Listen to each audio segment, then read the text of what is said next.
મારી બેનની આંખમાં આંસુ આવી ગયા. આંસુ તમે જુઓ, આ જે છે આ વેદના છે અંદરથી કે આટલી મહેનત કરવા છતાં પણ આંખમાં આંસુ લાવવા પડે છે. અને આ બેરોજગારીનું એક સ્વરૂપ છે કે ભાજપ સરકાર તમારાથી જો આ બહેનોને રોજગારી ના પાતી હોય તો એક ઢાંકણીમાં પાણી લઈ અને જતા રહો અહીંયાથી. ભાજપના જ કાર્યકર્તા એ બોલેલા છે અને એમના પ્રત્યે અત્યારે કેટલા બધા ભાજપના કાર્યકરો બહાર નીકળી ગયા છે. તો અહીંયા અમે કોઈની માં નથી, કોઈની બેન નથી. અમારી અમે શું કરીએ બોલો? અમે હવે ક્યાં જઈએ? કોના જોડે ન્યાય માગીએ? અમે અત્યારે લડીએ છીએ એકલા. કોને કહીએ અમારી વેદના? ના, પણ તમારી વેદના 2027 ની ચૂંટણીમાં બતાવવાની. આપણા જેવા 1 લાખ ઉમેદવાર છે. અત્યારે ચૂંટણી કરો અને જતી કરો, ભાજપ સરકારને જતી કરો. અમે કંટાળી ગયા નથી. સત્તા પરિવર્તન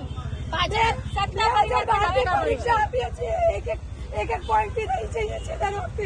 આ વખતે અમે તમારી ખોટી ભરતીના કારણે રહી ગયા છીએ.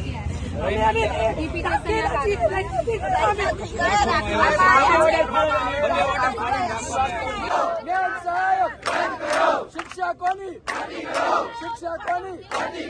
ગુજરાત માંગે. સહાયક